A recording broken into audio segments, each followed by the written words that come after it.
lines because, like I said, all of these are illustrative.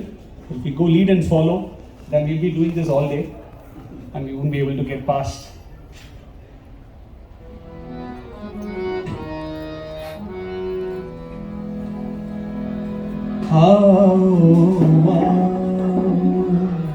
Sai प्यारे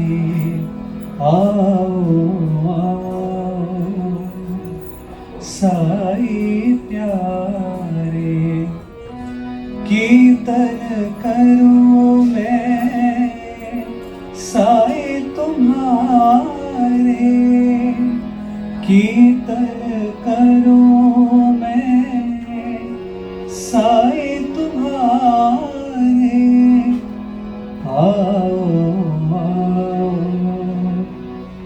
साई प्यारे तुम हो मेरे नयनों के तारे दर्शन दो जीवन के सहारे दर्शन दो जीवन के सहारे आओ आओ साई प्यारे. So with that, we welcome Swami into our lives. And as the second line goes, Kirtan karu mein sai tumhare. I think this bhajan pretty much sums up the whole workshop. Right? Adding God into your life, that is, allowing Him into your life, with bhajans being an integral part of it. I think we can tick this box because, like you all admitted, we already have Him in our lives, and Sai bhajans is something that we already adore, right? So let's, the fact that you're here, as opposed to any of the other workshops, or you're here at this retreat, as opposed to being anywhere else for Memorial Day weekend, is proof of that, right? That we have Him in our lives. And bhajans is something that is very close to us. Adoring God, that is holding on to Him, loving Him through bhajans. Now for this, the example, I'll straight come to the theory part of it. The example that I would like to give is the life of Shabari, which I'm sure we're all aware of. But the theoretical way of looking at Shabari's life, which is why I'm saying that, is because there are two things that she did very, very keenly. That is, she was consistently intense. Every single day, she prepared the entire ashram. She swept, she mopped, she prepared a place for Rama to sit, and she did this for decades. Every single day, like it was a new day. Like yesterday didn't happen, like none of the days before happened. Right? Because if you think of that, then your intensity for today could drop. It didn't happen yesterday, he didn't come yesterday, he's not come for 10 years, he's not come for 15 years. Right? So consistently intense. And the other thing is being intensely consistent. You don't drop a day. When you talk about wanting to add God in your life through bhajans, adoring God in your life through bhajans, you got to be consistently intense. And you've got to be intensely consistent. That makes all the difference. So then the question comes, okay, why do it through bhajans? Is that even the best way? Yes. I would say yes, because Sai bhajans is definitely the ultimate form of Sankirtan. I say it because it is unique, because it was started by the Lord Himself. We know all the lovely compositions of the devotees of the Lord, Annamacharya, Mirabai, Tukaram, Tulsidas. But here is a movement that was started by none other than Bhagwan Himself. And we know from His own life's history that when a disease like cholera was very prevalent in the parts of villages around Puttaparthi, the only village that was not affected was Puttaparthi itself, because little Sathya had formed a Pandhari bhajan group. And Swami made all these little kids, he taught them songs, and he said, keep going around the streets and singing. And the villagers themselves realized that something is special in this village, and it has to be this Namasmara. And Swami announced himself as Sri Sathya Sai Baba through a bhajan. He sang Manasa Bhajare Guru Charanam, again emphasizing that Namasmaran is the way, right? So, given that, very quickly I'll go to some of the points about what makes Sai Bhajans unique. Some of you might have heard our workshops, so it might be a little repetitive, bear with me.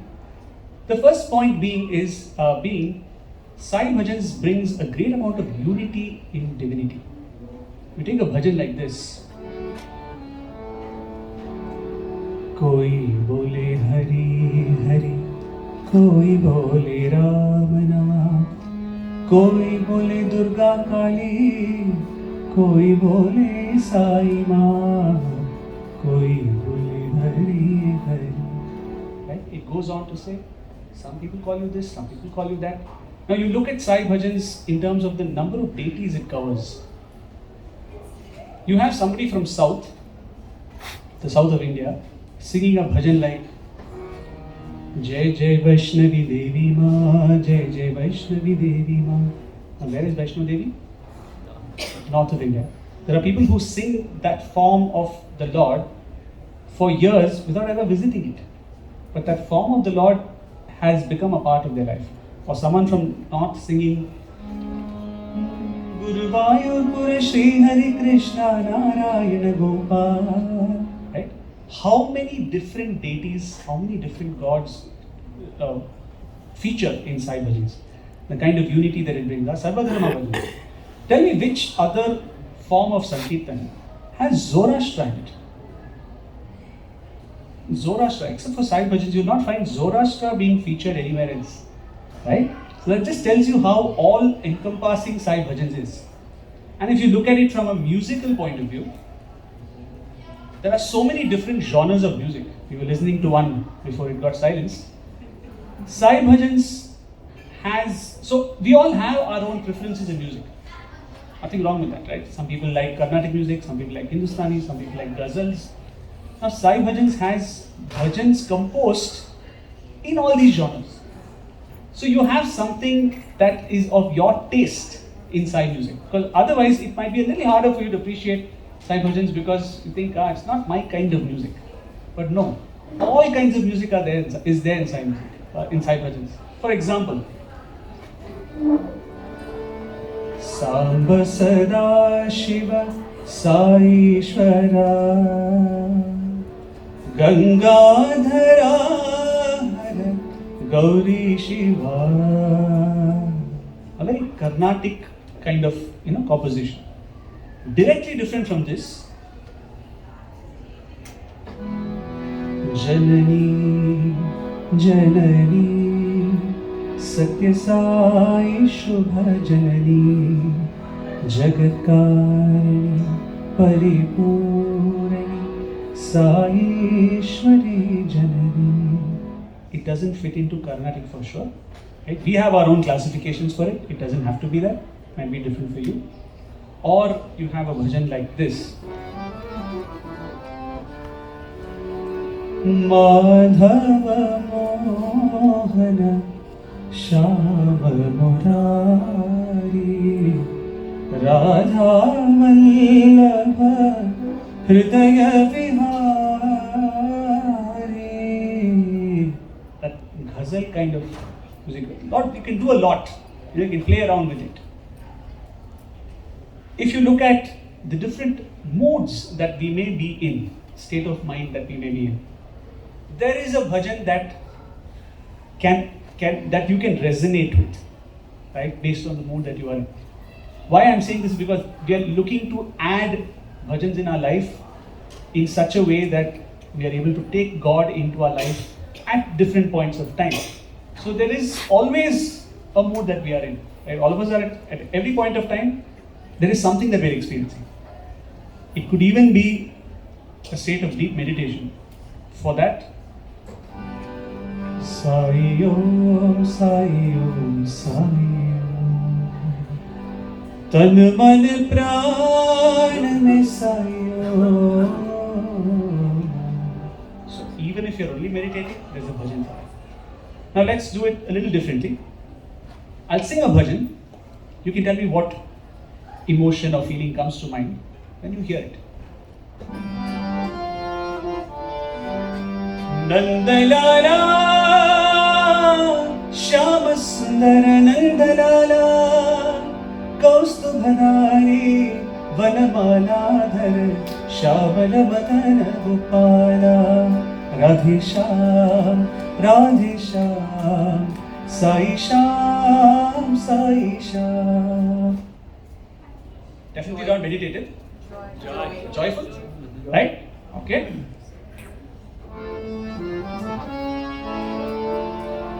Govinda Gopala,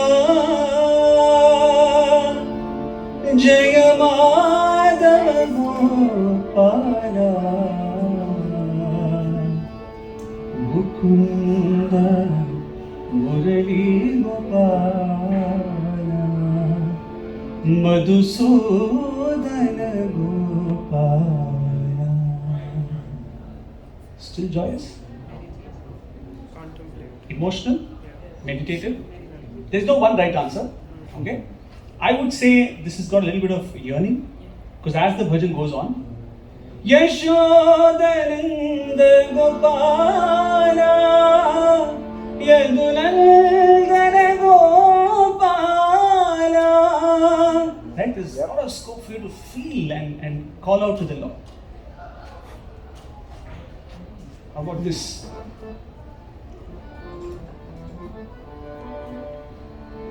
Giridhar Gopala, Sai Giridhar Gopala, Partipurishwar Sai Gopala, Giridhar Gopala, Sai Giridhar Gopala. Anybody in meditation? Any answers? Meditative? Yearning? Desolate? Right? Desolate, yeah. Just that dam is just going to break open. Yeah. Like you are asking for something. Yeah. So I've just demonstrated how Sai Bhajans, there is a bhajan for every moment of our lives, for every emotion that we feel. Gratitude, right? Bhagwan, Bhagwan, Patita Pamara.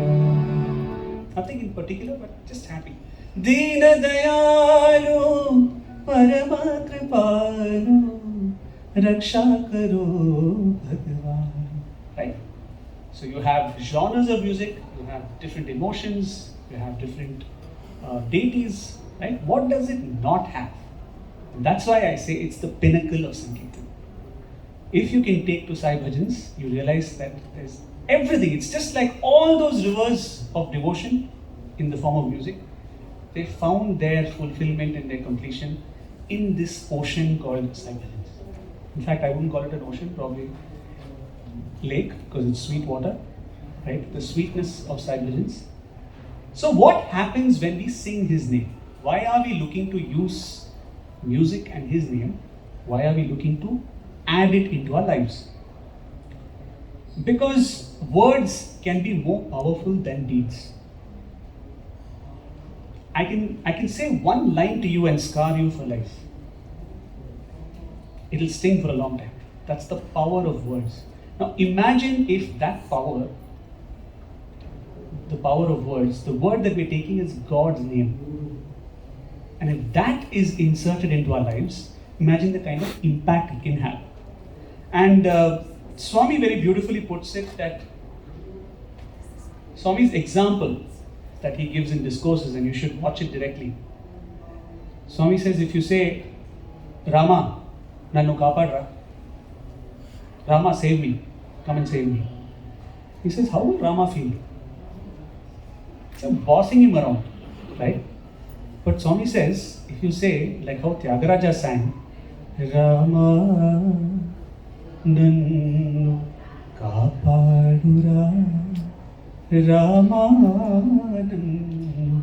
Swami says, when you call out like that, how can Rama not come to save you? Swami says, he will drop everything and come.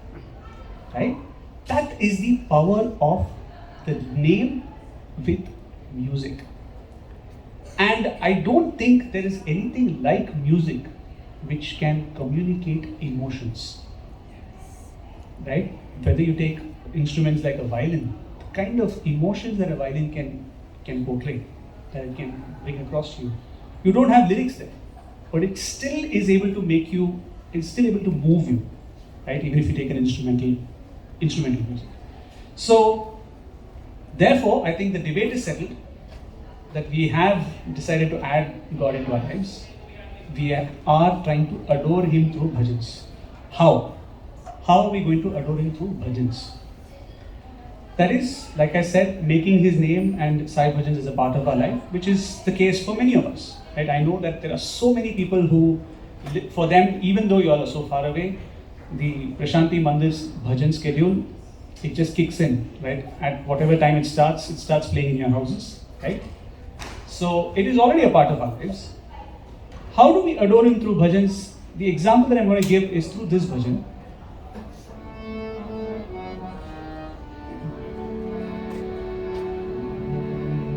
Sai Ra, Sai Ra, गाएगी सदा सुबह शाम, हर एक पल में, हर एक क्षण में, भजे हम सदा तेरो नाम, गाएगी सदा सुबह शाम. You're saying we're going to take your name, you're going to sing it subha aur sham, morning to evening, right? And then we say har ek pal mein, har ek kshan mein, every moment, every circumstance, every situation, how can we incorporate Sai bhajans into our lives? So for that, again, you're going to have to turn back to Swami, because I'm going to tell you stories which tell you that you can have God in your thoughts at every moment of the day. And in my interpretation, and like I said, none of these bhajans are the only examples. Each of these bhajans we can find so many more in lieu of that. It's just there are as many ways to God as there are people. Each one of us have our own way to God. Right? For example, another bhajan, Subha aur Sham Bolo Hari Ram. It's one more, which has the same meaning, but it doesn't have to be just this. It's just representative. So, coming to how we can look at different situations, because I can tell you what Swami was doing in different moments of the day. That's what we're going to look at. We're going to look at a typical day in our lives. Right? It's yours, it's mine. And how in these moments we have seen what Swami has done at those points of time in the day. So it gives us an opportunity to think of Swami at multiple times in the day, and there is a bhajan for each of it. So we'll start with this.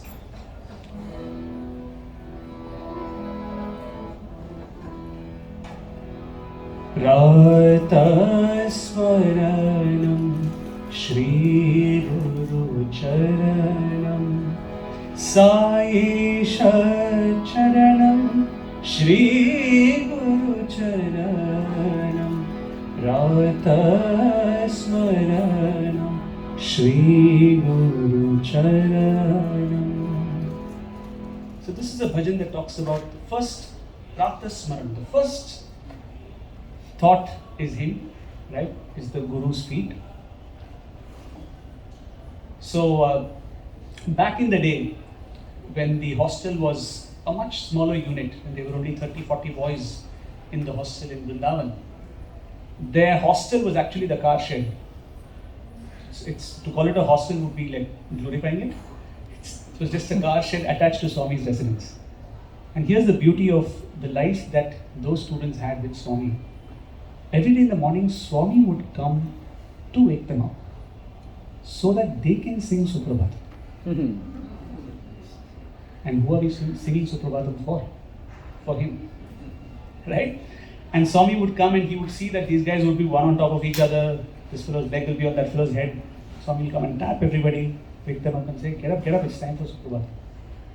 And if this was a physical Swami, the Omnipresence Swami also used to know how boys were in hostel, even when he was in Prashanti Mandir and the hostel is a couple of kilometers down the road. I remember in one session that Swami had with students in Thrive Vrindavan, Swami was talking about all you fellows get up and come for Suprabhatam. This video is also available, you should watch it. Swami says, no brushing, get up and straight come. Because you get up late, right? Typically, children are children at the end of the day. You get up late, Suprabhatam is at 5 o'clock, you get up at 4:55, you have to be there because the warden needs to see you there. Swami says, you don't brush, straight get up and come. And then they're all sitting. This fellow will fall on that fellow and sleep on his back. That fellow will fall on the fellow in front. And this is how they chant Suprabhatam. And Swami says, there are other fellows who don't want to even get up and come. When the teacher goes to the room to wake them up, Swami is doing all of this. Swami is enacting. Swami is saying, he'll say, Sir, health, sir. And Swami says, they'll give some excuse saying, sir, I've got fever, I've got headache, please excuse me from today. So we just think, the first thought in the day, just imagine, if Swami can be the first thought of our day, and we can sing any bhajan, but something like this, which is reflective of the time of the day that it is. Now, what do we do after? In fact, thinking about the early hours of the day, it seems when Swami was staying in Prashanti Mandir, Swami would get up really early, like 3:15, 3:30. Swami would go and start getting ready for the day. Swami would use a flashlight. He wouldn't put on the lights in his bedroom or in the bathroom. He would move around his room using a flashlight, because if his light came on, then the devotees staying in South Prashanti would know that Swami is up. And they would not want to sleep when Swami is already awake. So in order to not inconvenience them, he would inconvenience himself. Right? That is how loving this Lord was. And Swami even used to write letters. He used to respond to letters. He used to write that with using a flashlight. Imagine how irritating that could be, how restrictive it could be, and what restricted it? Our devotion. Right? It was just the love and devotion, but he had to find a hack around it to, inconvenience himself. The next act of the day, of course, is getting ready, having a bath. There's a bhajan for that. Govindeti sada snanam, Govindeti sada japam, Govindeti sada dhyanam, sada Govinda kirtanam. This is the bhajan Swami himself used to sing. Govindeti sada snanam. Like, wash yourself with the name of Govinda. Can we think of Swami when you're having a bath? On one occasion, Bhagwan was in Prashanti Mandir, and the practice used to be that when Swami used to be having his bath, there was a great Vedic scholar by name Kamavadani Garu. He used to stand outside Swami's bathroom and he used to be chanting the Sri Rudram. Because for him, he said, if Swami is having a bath, that is Abhishekam to the Lord. And when Abhishekam is going on, Rudram should be chanted. And this used to be the practice. So one of our teachers happened to be in the room when this was happening. And he felt bad and he thought to himself, I'm not able to participate in it because I don't know the Rudram. What an opportunity I have lost. Right? And he was just thinking about this. Swami comes out after a while. And Swami looks at this Pandit, this scholar, and says, so tell me, is the Rudram the ultimate thing that can be chanted? In all your knowledge and all your learning, what does it say? He says, no, Swami. The ultimate thing is to just chant the Lord's name. That's what all the Vedas say. Just being able to tell your name. And that all-knowing smile That Swami just turned around to this teacher and smiled at him and just nodded and went away. As if to tell him, you don't need to know the Rudra. To chant my name, you can chant my name. And that is the ultimate. Right? So now we are ready for the day. We are setting out for work, checking on our maps, how much time it's going to take to get to the destination and figure out which is the fastest route. So, a lot of us have this habit of praying before we set out to work. How about a bhajan like this? Vigna vinashaka devadideva adi sanatana deva prathama puja gananatha Vigna vinashaka. Ganesha is the one who's supposed to clear all our obstacles. I don't know if that includes traffic, but why not? Why not pray for it, right? So this is how you can incorporate God in through bhajans at every single moment of the day. Now when we get to work, I'm just rushing through because I think I might fall short of time. When we get to work, yeah, we all have our moments, we all have all our challenges. There are so many bhajans. As long as you're yearning, any bhajan fits the bill, right? But a bhajan like this. Daya karo he karuna nidhan sai tum ho data daya karo tum ho sai kripa karo. Swami, can you not show me some daya today? I'm not able to handle this problem, right? And you know everything. You know all that's going on inside, the turmoil inside. Prabhu tum sai antaryami. Right? So, a bhajan like this can so easily help us cope with the challenges that we face. Now, challenges, I can think of so many challenges that I can share, but one that really took the cake was a couple of years ago. We had the President of India coming for the convocation of the university. And I'm sure quite a few of you are aware that on the 22nd of November, every year is the convocation. And right after the convocation, whenever the convocation is, whether it's in the morning or it's in the afternoon, the evening a drama presentation is made by the students.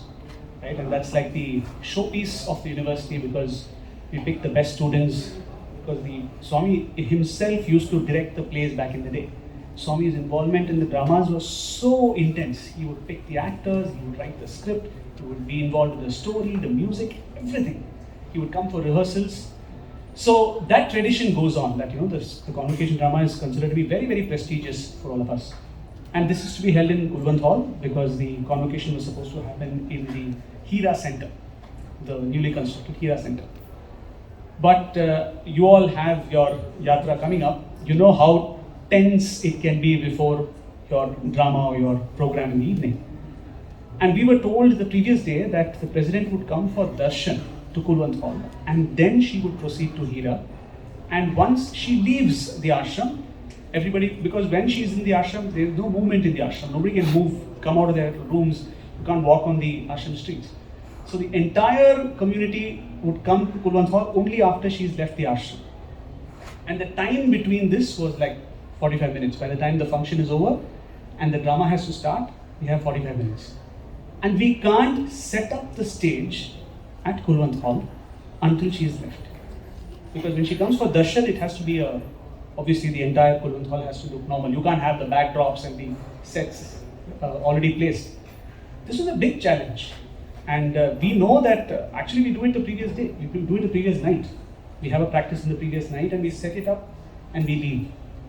So obviously we have to turn to Swami, and for us who are involved in the production of the drama, night-long prayers, hoping that she comes on time, she finishes darshan and goes. Because after she leaves Kulwant Hall, then start taking getting the carpet and sticking the carpet, moving the sets, the LED screen, the whole works. It's not something that can be done in 45 minutes. But I'll tell you, it's something that only Swami can throw such a challenge, and only Swami can resolve such a challenge. It happened just like that. And when everybody came to Kulwant Hall, they were all imagining that we had already set it up in the morning. But we alone knew that 25 of us knew that, and it's the convocation, so all the students are there. So we have only a handful of guys here. The only thing you need is manpower, right, to pull off something like that.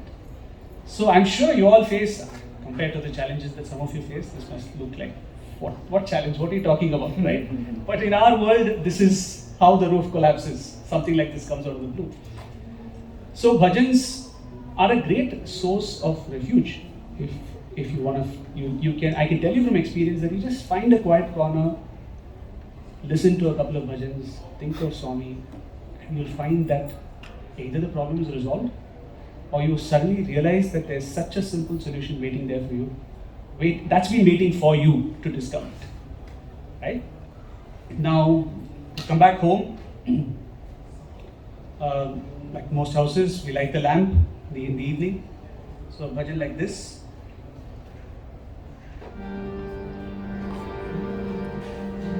Jeevan Jyoti तुम हो साई, प्रेम की ज्योत जलाओ साई, प्रेम की ज्योत जलाओ, प्रेम की ज्योत जलाओ साई, प्रेम की ज्योत जलाओ. Goes on. So there are so many bhajans which can be indicative of this. The story that comes to mind. So there was a very famous mandir singer of the yesteryears by name Mohan Rao Garu. Before he came and settled down in Prashantinilayam, he was in the outskirts of Chennai. And at his place, every Thursday they used to do bhajans. And so he would decorate the altar and get everything ready before people would come for bhajans. This was going on for many years. So in one of his trips to Patti, Mr. Mohan Rao happened to ask Swami, "Hey, Swami, every week we so sincerely we do bhajans at home, Swami. We have people come home, we set up the altar and he says, Swami, how do I know that you are there? We are doing it with so much of sincerity. How do we know that you are there?" And Swami said, "Do you remember 10 days back, there was a big downpour about half an hour before bhajan was to begin, and you were worried about whether the vendor who comes and gives you the garland would be able to make it in the rain. And one guy came and gave the cover of the garland cover and left. Do you remember?" He said, "Yes." He said, "How do you think the garland came?" "It was me." Right? Now think about it. The garland is for him. He's just something you can't understand, right? And this is the beauty of this incident, that Swami didn't advertise it until he was asked. You asked for proof, I'll give you proof. But if you don't ask, imagine he's doing it even without us asking for it. I'll tell you another story, again off script. So there was this sister who studied in the Anantapur campus. She had gone to Bangalore, okay, and to attend a function, and she had to get back to Coimbatore because she was a bank manager there, and she had an audit at the bank at her branch the next day, and she had to make it. So she was told that there's a bus at such and such a time, 1:30 bus. Catch it, you will be there by the night. You are there for the audit the next day. And as it typically happens, you're leaving the function and you're leaving and you're leaving and you're leaving. You never leave the venue, right? Somebody or other is talking to you. She finally left. She caught an auto. She's on the way. And Bangalore, those of you who know Bangalore, they don't talk in terms of distance, they talk in terms of time. That's how bad the traffic can be. So she realized that she's cutting it really fine. She may not be able to make it. And it's a 1:30 bus. It's past 1:45 when she's not yet at the bus stand, and she doesn't know what to do. Like, what is my plan B? I have to take this bus. I have to be back. She says, okay, let me give it a shot. Let me just go and see if the bus is there. And she goes nevertheless. She reaches the bus stand and the bus is there, still waiting. And the conductor says, 32C, come, we're waiting for you. Get in. And she gets in. She goes and settles in. And then he comes around to check. And she says, how do you know that I was coming? You could have left, right? Why did you wait till 1:45? Somebody called and told no, that you're delayed and that you're almost at the bus stand. And she said, who called? I don't know. Somebody called me on my phone and said, 32C passenger, single lady, she's traveling. She's just outside the bus stand. She'll be there in 5 minutes, just hold it. If that call didn't come, you would have left. And when this lady narrated this to me, she said, see, in all that stress of making it, she says, I never thought of him once. It never struck me to think of him. But you don't have to. If he's watching over you, you don't have to think of him because he's looking out for you. Right? So, okay, coming back, we finished lighting our lamp. It's time for dinner.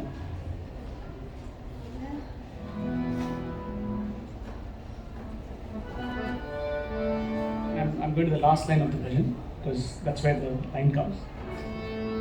Jai Jagadish Hare, right? Jaya Devi Bharati Vidyadaini Annapurna Mata. Or any Ma bhajan, Ma puts the food on the table, right? Janani Sai Devi Dayamai Janani Maha Kripalini Maha. How Swami uses every moment. I said Harpal Harakshan for a reason. Swami never misses an opportunity to teach the highest of lessons. And he wouldn't need the discourse table for that. Even the dining table would do. So there was this brother who was staying with Bhagwan, and he had been having a few doubts in his head. And he was wondering if he's having the right thoughts. Is it right to think like this? How do I get over these the negative thoughts that are running in my head? And he was someone who was in Bhagwan's residence, who used to also help in the kitchen. So dinner was done, and Swamis to have retired, and this brother's duty was to wash the vessels. And as he is washing the vessels, he hears that is Swami standing behind him. Swami says, what are you thinking? And he just froze and he says, Swami, mind. And Swami takes the tumbler, which is having a leftover rasam at the bottom of the glass.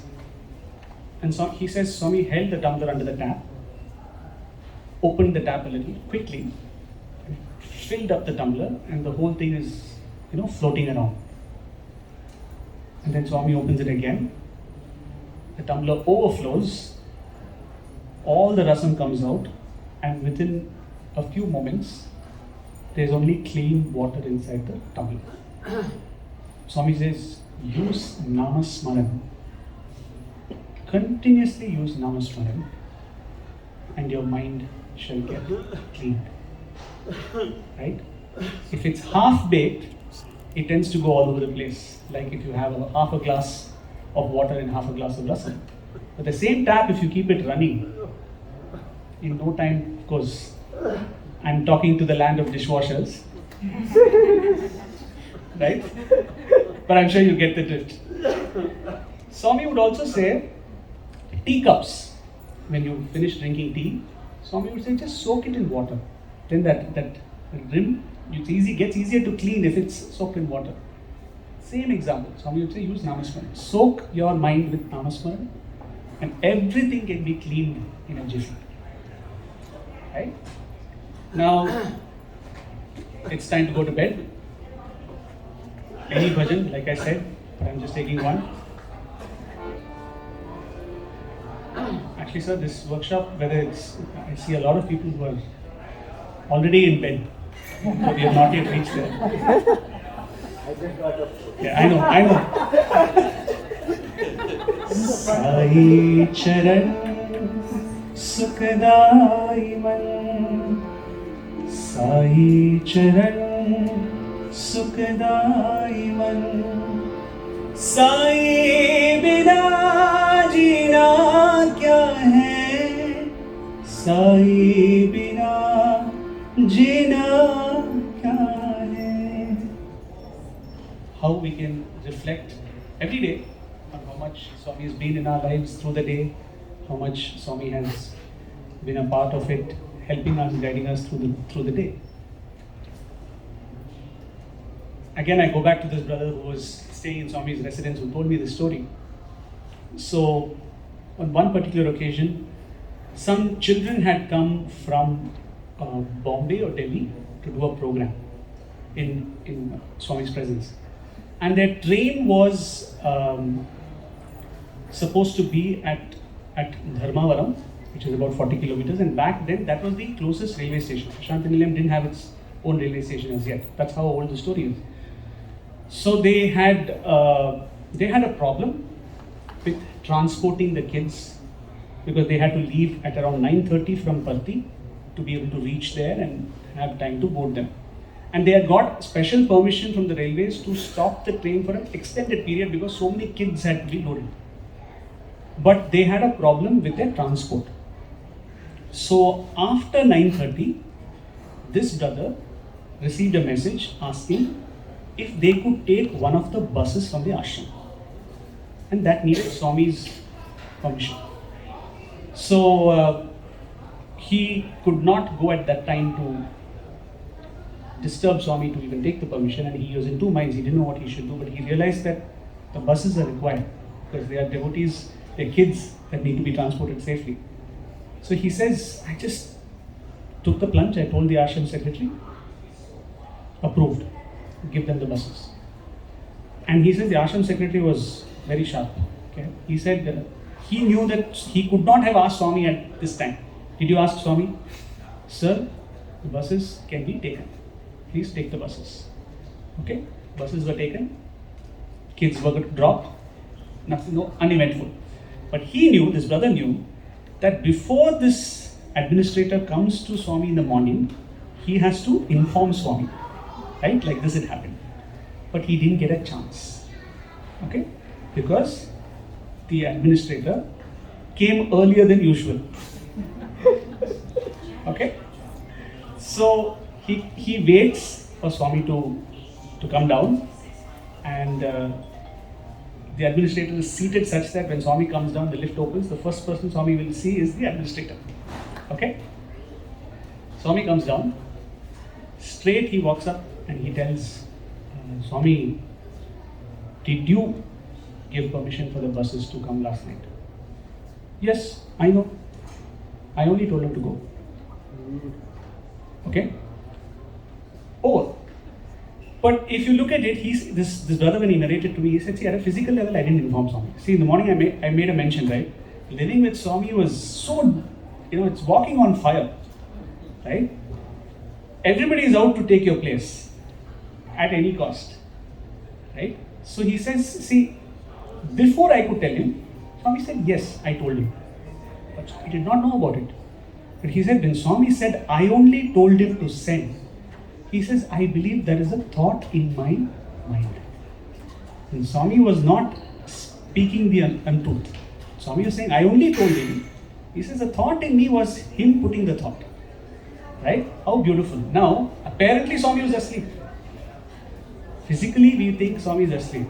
He's still there for everything and anything that we may need. So in all of this, the most important thing is the feeling. If you don't feel it, you can't think of him in the morning. I mean, it should not become mechanical. It should not become rote. Right? I have to think, it's a box ticked. It's not that. When bhava is the most important thing when we are trying to add God through bhajans, how can we get bhava? Is there a way by which we can get bhava? This is a workshop, so I take it that this is like a class, and I shall have some questions post. Your gratitude just comes. It just comes. It just comes. Power just comes. If it doesn't come, what do? You pray for that. You pray for that. Okay, even to pray for that, you need to have bhava. We have His grace. Until you have His grace, we cannot even think about it. Correct. Meaning of the I see that you've already watched our YouTube videos. Would you like to take my place? Yeah. Thinking of the meaning is definitely one way by which we can inculcate bhava. Now, when we talk about the meaning, why it's important to know the meaning? Because the meaning itself will give the bhava. And that's why it's important to know the meaning. And the proper pronunciation as well. Right? Because there are people who sing bhajans without knowing the pronunciation. And Swami used to say, it's not super bhutam, super bhatam. There are people who used to say, Swami, we came for super bhutam. Right? So, not knowing the pronunciation is a problem.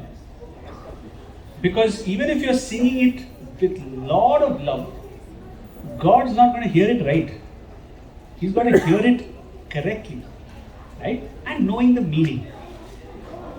Now, sometimes, like Sister just said, by His grace, you can develop the bhava. I'm going to sing a bhajan for you. I want to see if someone can tell me the meaning. Kamal netra Saishwara, Kamal netra Saishwara. You got this bhajan? What does it mean? Eyes are like lotus. Kamala Netra Saishwara. Eyes who are so beautiful, such captivating eyes that the poet or whoever composed felt, the best parallel that I can find to your eyes are lotuses in full bloom. Right? Now, how about we extend this metaphor of a lotus? We are looking here, at this point, when we say Kamala Netra Saishwara, we are looking at Swami's eyes and singing that. Right? Yes? How about we flip it? In Swami's eyes, He is looking at all of us as lotuses. The one who looks at me as a lotus, what's the big deal in looking at me as a lotus? The lotus stays or it grows in not so beautiful surroundings. Mucky water, it grows in the muck, yet it blooms. Now, if Swami is looking at me like a lotus, it means He's looking at only the good in me and nothing else. Right? Can I do the same with everybody that I cross in life? Where I consciously choose to look only at the good in that person, because who's not flawed? But here we have Sai Bhajans telling us to go a little deeper. Yeah, Kamala Netra Saishwara is a beautiful line describing the Lord's eyes. There is nothing that can match His eyes. No dispute there. But can I take it to where I am starting to see the good in others, like how Swami chooses to see only the good in me? Because if Swami chooses to see anything else but the good, none of us would be here. I should say that. I wouldn't be here. Right? He chooses to see only the good. Or take this bhajan for instance.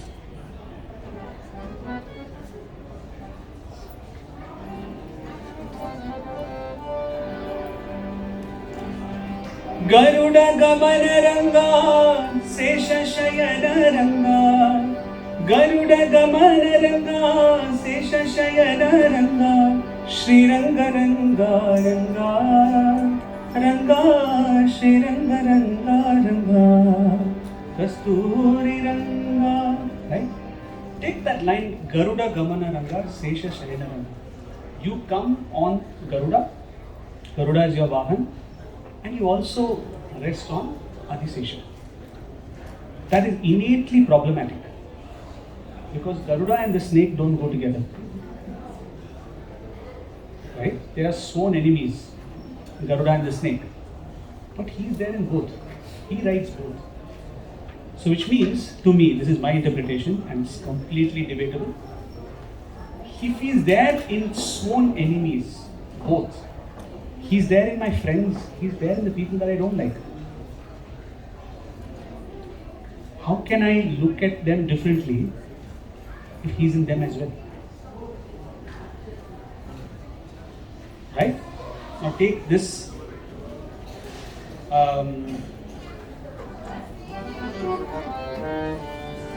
Nataraja he Tripurari Nandivahana Nagabharana Bhalalochana Paramashima Nataraja he Tripurari Nandivahana Nagabharana. Shiva's consort is the bull. Devi's consort is a lion. Sinhavagini Sainara. They don't go together. Swami gives an example as Shiva's family. Right? You have Ganesha rides on Mushik. Okay? But Shiva has a snake on his shoulder. And Kartikeya has peacock, which doesn't get along with the snake. The mouse doesn't get along with the snake. The snake doesn't get along with the peacock. The bull doesn't get along with the tiger or lion. And he says, look at the unity the family has.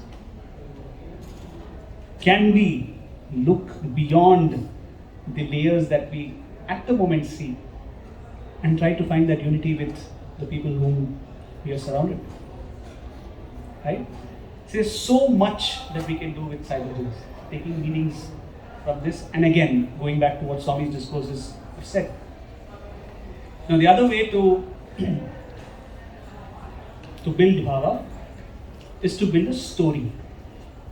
Now, this is again left to every individual, and my story is personal in the sense you resonate with your own story and how the bhajan basically talks a story. Okay, if you find the story that's there in the bhajan, and it doesn't have to tell only one story. This is the bhajan. This is the story that this bhajan tells me. It can tell one to every one of us. The example I'm going to give is, let's go back to the times of Ram.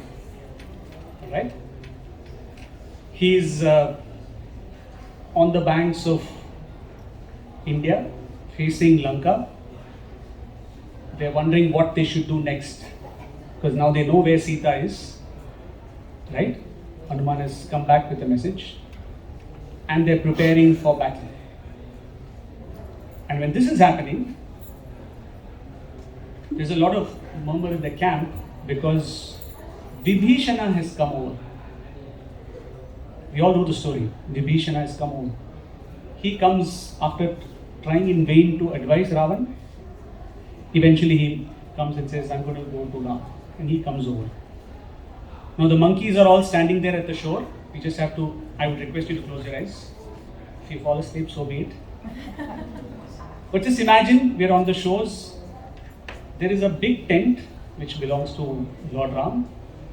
And outside the tent, you have Jambavan, you have Angada, you have Hanuman, you have the whole lot of them and many other monkeys. And they see that Vibhishana has crossed over and come. The first thought is, he's from the other camp. There's no way we're going to entertain him. Now Vibhishan comes and says, I want to meet Ram. And they say, no way, not you. Okay. Now Vibhishana is stuck, because he's not going to be able to get past these people, and there's no going back from where he came from, because he's turned his back on his brother. There's no way he's going to survive if he goes back to Lanka. And all this Ram is just there. The tent is just past this lot of warriors. How do I reach out to him? And imagine if he breaks into this bhajan.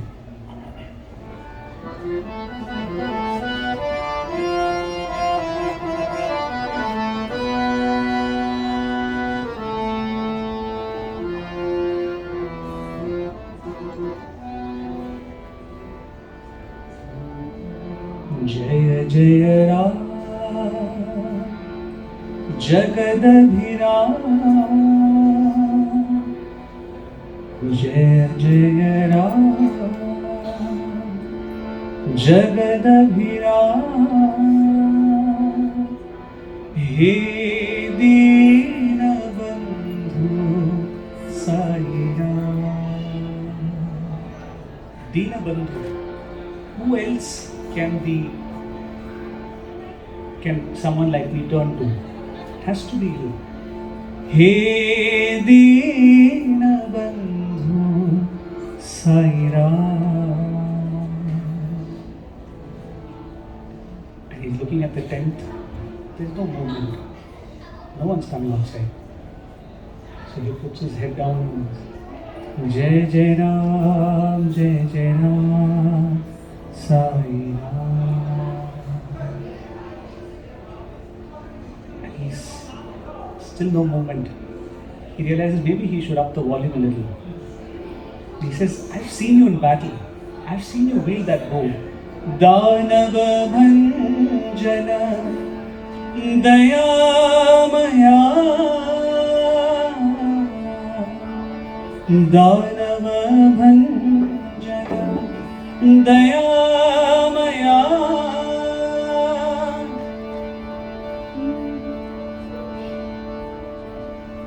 There's a little bit of a flutter. Curtains open. Dayamaya Kripamaya Dayamaya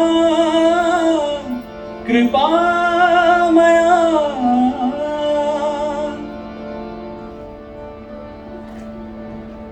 Ram comes, he falls at Rama's feet, and Lord Ram just touches him on the forehead. Alakha Niranjana Asurani Kandana. Alakh Niranjana means in a flash. Alakh, like that. Niranjana, become blemishless. And Vibhishan says, you touched me, and in a moment, I am blemishless. Asura Nikandana. It doesn't have to mean that the Asura was killed. The demon in him was killed. He didn't look at him as a demon anymore. Alakha Niranjana Asura Nikandana. And it didn't take time. It took a second, and he puts his head down at Ram's feet. He Deenabandhu Sai Ram Jai Jai Ram Jai Jai Ram Sai Ram. And I think in my mind's eye, that line goes down because his head is going down lower and lower towards Rama's feet. Jai Jai Ram, Jai Jai Ram, Sai Ram. And seeing this scene, the entire army of Rama, they realize how foolhardy they've been. To think that so and so is not, that they could come in the way between the Lord and devotee. Right? And seeing this particular scene, the whole retinue of Ram's army. Jai Jai Ram, Sai Ram. Jai Jai Ram, Sai Ram. There's a big chorus singing it. Right? So there is so much scope to build a story into a bhajan. And that bhajan will talk to you. After that, you will never be able to think of that. I'm not saying this bhajan, this is the only story. But for me, it happened that somebody was singing this in Mandir. And whatever I described to you, I saw it in my mind's eye that day at bhajan. I had my eyes closed and I just saw this entire scene just play out. It's been one of the most dearest moments that I've had in life. And there's so much that I could take out from it. That you don't judge somebody else's devotion. Starting from that, right?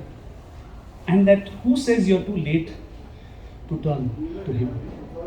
Who says you can't come to him? Who is to say that you can't come to him? And that in a moment, if he so wishes, life can change. Right? Another bhajan that I can think of,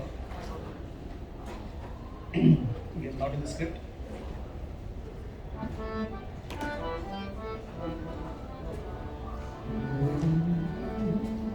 You must have heard of this Chinna Katha that Swami says, that 4 blind men came together and there was an elephant standing there. And they decided to describe to each other what the elephant actually looks like. One of them was holding the trunk, and he described the trunk to the other 3 and said, this is what an elephant is. It is like this, it's long and it's got a lot of bristles and it moves. And the other fellow says, no, it's not big and all, it's very small, because he's holding on to the tail. And the third fellow says, both of you are really blind. It's big and fat. I can feel it because he's holding the legs. And the fourth fellow is touching the ears and he's describing that, and all of them are thinking that they are right? So imagine these 4 fellows, blind guys, come together and they say, okay, what shall we do now? Okay? हम सब मिलकर मंगल गाए. They say, let's all sing something together. What shall we do? Sai Bhagavan Sathya, Sai Bhagavan. Shall we talk about Sai? Shall we describe what Sai is? Yeah, Sai Bhagavan Sathya. Nice idea. Sai Bhagavan. So who is Sai? First fellow says, Sab Sukh Jeevan Sai Bhagavan. He's everything in life. Sab Sukh in Jeevan is him. Other fellow says, no man. Sab Dukh Harna Sai Bhagavan. He's the one who destroys all sadness. Sab Dukh Harna Sai Bhagavan. Other fellow says, hey, both of you are wrong. Sathya Swarupa Sai Bhagavan. He is Sathya Swarupa. Fourth guy says, hey, Hridaya Nivasi Sai Bhagavan. He is actually Hridaya Nivasi. And then, so this goes on. Each one thinks that this is what Swami is. But Swami is this, all of this, and much more, right? And then they actually have the gift of sight. And they see that actually Swami is in front of them. They first see his feet. Sai Bhagavan, Satya Sai Bhagavan. They start looking up because Swami is a towering figure. They're seeing Swami's knees. Sai Bhagavan, Satya Sai Bhagavan. Sai Bhagavan. See, the bhajan also climbs, right? And they're looking further and further up. Sai Bhagavan, Satya Sai Bhagavan. Sai Bhagavan, Satya Sai Bhagavan. By the time they reach the head, Sai Bhagavan, Satya Sai Bhagavan. Right? So, building bhava into bhajans is a very personal experience. And I would really recommend that because every bhajan has so many stories to tell. And if I continue now, I'll end up leaking some of the parts that I'm supposed to speak in the night during the music program. So then I'll have to sit and scratch my head what to say there. But coming down to what we wanted to do at the start of the day, start of the session, we've already added God. We all adore God through Sai Bhajans. We love Sai Bhajans. We can achieve God through Sai Bhajans. And those of you who teared up during the bhajans that we saw now, your tears are the proof that it is possible to achieve Him just by singing bhajans. And like a good teacher, I will stop class early. You don't mind to continue. Now I'll take a few questions if you have any. But sum and substance, I think Sai Bhajans has everything we need. It is everything that we need. And we're so lucky that Swami has given us something like this. Because, again, if I start talking about it, I'll be giving away parts of my talk tomorrow. But Bhajans has an amazing power to heal. I can tell you a couple of stories. I know someone. So there's this boy. It's tough to call him a boy. I don't know how old he is. He should be about 30s. He comes from the state of Odisha. He's mentally challenged, and I don't think he has a family as such. But whenever they come from Odisha for seva, whenever they come from Odisha for yatra, he's there. Okay, you can't understand when he speaks because he's got problem expressing himself. But his knowledge of bhajans is mind blowing. Okay, he can communicate. You can't. There's no clarity in his speech. And when he is in Puttaparthi, he is everywhere. All doors open to him. Like he's in the canteen, he walks around, he's in the ashram, I've seen him in Chitravati. He's just roaming around the whole town when he's there. And he's happy. They bring him, they take him back. And he has a routine where he comes and meets some of us after bhajans. Okay? And when he comes, the day he comes, he'll be there after Mandir bhajans, he'll be there outside. And he'll say, I came, and he'll try to express himself, and he'll say, how are you? We talk to him. We both speak the language of the heart. Because he speaks Hindi or Odia, which I don't understand. My Hindi, I don't know how he understands. But language of the heart, we both communicate with each other. So one morning, a few months back when he came, and he will insist that you sing bhajans for him. Okay? He'll catch you in the ashram.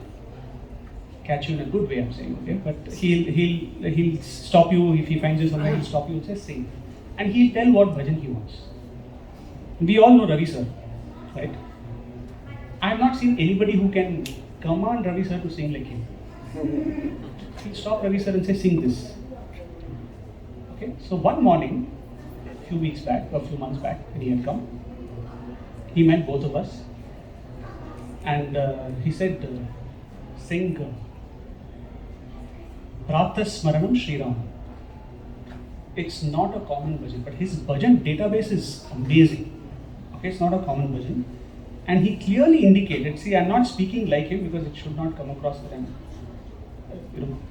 mocking him, but he very clearly indicated, you sing one line, you sing one line. He wanted me to sing one line, he wanted Ravi sir to sing the other line. Okay? And you can't sing plain. You have to give the touches. If you don't, he will sing and show you. He'll say you are not singing that, sing that. Okay? So we sang. Are you all aware of this bhajan? Yeah. Prartha Smaranam Shri Ram Muni Jana Sevita Shri Ramam. Sing the variation. Muni Jana Sevita. He knows every single touch in every bhajan. You can't get away without giving the touch as is. And we're talking about somebody whom the world considers mentally challenged. Okay? So we sang. Anandadayaka Shri Ramam Anandadayaka Shri Ramam. He wanted all of this. Okay? Sight is stuck in my head. We finished singing. He was, the last two lines, he was just looking into space. Bhajan ended. He was just looking into space. He did that. And he walked away. He's never done that. never left without saying bye. That moment I realized the power of bhajans. He was in bliss and he didn't want to come down from there and bother with this petty goodbye, take care, see you stuff. I'm telling you, I just have to think of that moment and I start crying. It's amazing that somebody can just be lost, and I'm thinking, man, we sang and he got that feeling. We didn't get that feeling. We sang it, he is in bliss. Why aren't we able to tap in on that bliss? The bliss is there. I'm just not able to hold on to it. I'm not able to feel it. It was such a powerful moment for me. He just looked. I don't know what he did. He just, I don't know what. I mean, it can come across that you didn't sing well. Maybe no, you guys didn't do it good enough. But he was in bliss. And it was so beautiful to see somebody in bliss. That was blissful. And he just walked. Just walked away. And in all my years of knowing him, he has never done that. So that's why I say, if we get that pulse of bhajans, if we really taste the sweetness, the raw sweetness that is there inside bhajans, we're still in the layers. If we get to the core of it, we're done. That achieving God is definitely possible. Sorry, a little emotional. I didn't put it in the script for that reason, but yeah. I'll take some questions, please. Yes, sir. Now this is for everybody. So how do we choose a bhajan which really suits our scale or? Sir, I wanted to do this workshop it was meant for a common audience. There's no musicality or music abilities rather to understand the topic that we took up. But your question is a purely technical question, but I'll give it the technical answer. But I'm just saying, everything that I said, everything that I covered is for everyone. I specifically wanted to know whether the workshop will be only for musicians. They said no. I said yes, great. Because I think this is something that is good for every single one of us. It doesn't matter whether you, in fact, I should say this, to really be able to pull off some of these things, especially the bhava aspect of it, you should not sit in the front to lead. When you're sitting, you should not sit in the front to lead bhajans. Because when you're sitting in front to lead bhajans, you have a responsibility to keep to Shruti and Tala. Which means you can't zone out. You can't imagine, you can't visualize, you can't build your story. You can't. Real bliss of bhajans is in the participation, sitting back. Let somebody else worry about all of that. Let me enjoy bhajans. Really. I'm not, I know you might say, you say this and you're sitting in Prashantanayam and singing. Yeah, but the best, the older I grow, sir, the older I go, the more I realize that bhajans is more fun when you're not singing. I've not yet reached that stage where I'll say I don't want to sing lead. Eventually we have to get there someday. That is also part of the growth. Right? And if you don't grow to that, Swami will make you grow into that.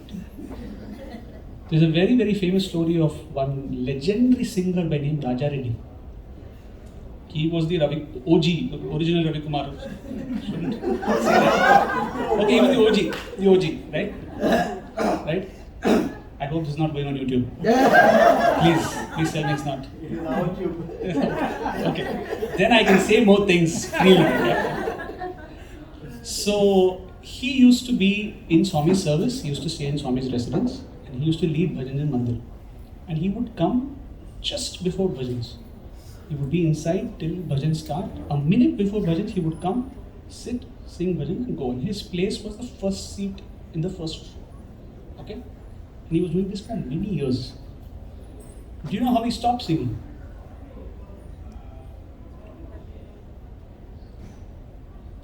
So he was sitting at bhajan. He comes and he sits, and he would close his eyes once bhajan starts. That's it. He was supposed to sing the next bhajan. So the mic was passed to him. So he keeps the mic in front of him, and he closes his eyes. Previous bhajan is going on. Previous bhajan is going to end. Swami has indicated, remove the mic to the person next to him. Mic has been removed. So when he opens his eyes, mic is not there. Hello, I'm Raja Reddy. Who dare touch my mic? Right? Where's this mic? It's supposed to be here. It seems he looked up at Swami. Swami is Swami. He gave the instruction and he closed his eyes.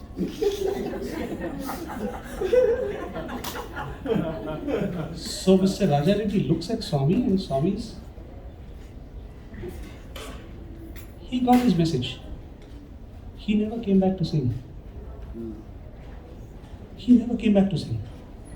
He knew that it would not have moved if Swami had not said so. And if Swami has said it, that's all I need to know. So, like I said, if you don't realize you have to step back, Swami will create the circumstances for you to step back. So the sooner we realize and grow, the better for us. But he's going to teach you the lesson nevertheless. Right? So to answer your question, sir, the technical question, how to choose bhajans, we have bhajan leaders. We have to trust in their experience and wisdom, because they mean it only from the point of view of the bhajan session being good. That everybody who sings to their capabilities, sings to their strengths, so that the bhajan session is an uplifting experience for everyone. If you are not able to do it yourself, then you trust somebody else to do it for you. But even this, you're not able to do it yourself, sometimes we are very generous with our assessments of ourselves. Like we think we can sing something, but the reality might be different. That's where their interference or their insistence comes into play. I'll give you an example. This morning I thought of this story. One of our sisters sang Giridhara Nagara Kunja Vihar, right? So there's this boy the student who joined bhajan group. So it's a usual practice that we have an audition, we have a rigorous audition. They sing, they sing bhajans in the hostel, they sing bhajans in the college before they can come for audition. After the audition, we make them follow for some time in mandir. They get only the follow mic for some time. Then they transition into lead singing. And we usually start them on a Thursday. That's been the tradition. So this guy was joining. So I saw him, he'd been following for a while, and now I saw that he had been promoted to one row in front. So I said, brother, you're starting today? He said, yes, brother. I cleared the audition, I'm going to start singing from today. I said, very good. Be confident. Okay, I gave him tried to ease him in. And then I asked him, so what are you singing today? Giridhara Nagara Kunja Vihari, he said. That's a tough bhajan. It's a very tough bhajan. I thought he's biting more than he can chew. So I said, brother, take something simple, no? First day, get the confidence and then you try. I liked his confidence. That he thought he could sing that is confidence. I didn't want to bust that. So I said, take something simpler. He said, no, I'll sing Giridhara Nagara. And I know that the teacher in charge is not going to give him that. Right? You don't sing Giridhara Nagara on your first day. So I said, brother, think, it's okay. Take something simpler. He said, no, sir, I'll sing this. I said, okay, fine. So the in charge came, asked him, what are you singing? He said, I'm singing Giridhara Nagara Kunja Vihari. Nothing doing, you're singing Gopala Radha Lola. But this is a point that we make in our workshops. That we have built in a kind of an understanding that tougher bhajan means you are guaranteed a better place in heaven. That Swami's grace is 10x if you sing this list of bhajans. It is 2x if you take this list of bhajans, and you don't get any grace if you sing Gopala Radha. That's a myth that needs to be busted. A bhajan is a bhajan. I mean, even Gopala Radhalula, there is so much you can do. When I say you can do, I'm not saying the embellishments which make it like a concert. You know, some people try to do all their talent in that 4 lines they will want to show. Right? I can, you know, I'm 17 years of Carnatic training. I will show in these 4 lines. No, it's not that. Singing it in Shruti. Singing it with feeling. The feeling that we're talking about building, right? To the extent that somebody comes and tells you, again, we're not looking for applause, we're not looking for someone to come and pat your back. But, okay, they don't come. But if somebody got connected to Swami, that's all matters. And as lead singers, that's our responsibility. To make sure that they are connected to Swami. So therefore, the bhajan doesn't matter. Therefore, when you say bhajan list, it's okay to take bhajans that we can sing, even if it's a restricted list, even if it doesn't. See, if you aspire to sing something more, I'm not saying it's wrong, but you should develop the skills for it, such that you sing Giridhara Nagara as well as you sing Gopala Radha. There are people who can do that. That's because of the amount of effort and practice that they do. Yes. Between meaning the Shruti, Tara, all that scale versus Bhava. These Bhavatiya. How would you? So is Bhava more important or Shruti Tala more important? If you are leading bhajans, Shruti Tala is most important. If you get Bhava, great, but not at the cost of Raga and Tala. Right?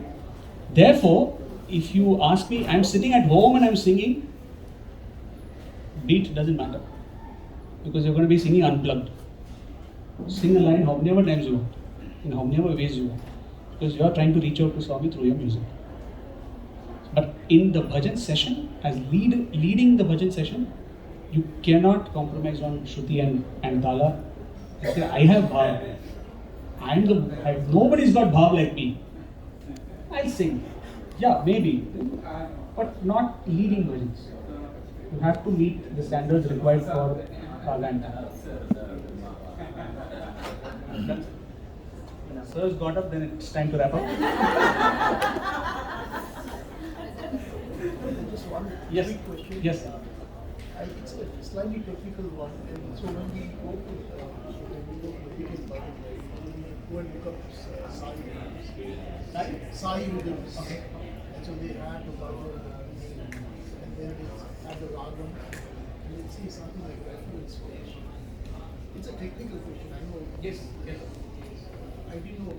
I've been asking some people and I never got a good answer. And I'm struggling with it. I don't know why. Like, sometimes the reference pitch is Sa is C. Sometimes it's Ma is E. Pa is something else. Yes. And there's a different. So there's some understanding of what is the meaning of that thing. Okay, so the reference pitch is, see sir, every bhajan is based on a raga. I am not musically trained. I'm telling you based on my knowledge. Okay, which is very rudimentary. Disclaimer.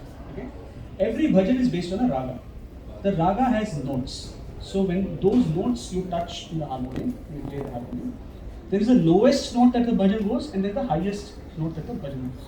So based on that, if you say a gents shruti, we're talking about men singing, they'll give a reference scale. Firstly, gents and ladies don't sing in the same scale. The same bhajan, I would sing it in C. Somebody else, if it was a lady was singing it, they'll probably sing it in F or G or whatever, right? So we all have a range. How low we can go, how high we can go. But the reference is given in an average context.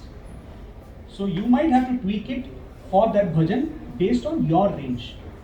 For example, even in our mandir, we have an app too, okay, which gives mandir shruti. It says mandir shruti, which is mandir standard shruti. So Jai Jai Ram, for example, it will say 1.5. Okay, 1.5 is C flat, right? C sharp. So, but I can't sing it in C sharp because I can't go that low. Jai Jai Ram, Jai Jai Ram. I can't go there. So I would sing it in B. So we sing it in 2.5, right? So the reference scale is based on how low and how high the bhajan goes. For men, it can be this. For women, it can be this. But even in that, Men may want to take it based on their individual range. Sometimes it is Sa, which is C sharp, and sometimes it is some Ma or Ha. Yes, sir. That is technical. We'll do that outside. Yes. Workshop number 3. Be closer. I'm here. Om Shanti. Thank you so much for your patient listening of my rambling.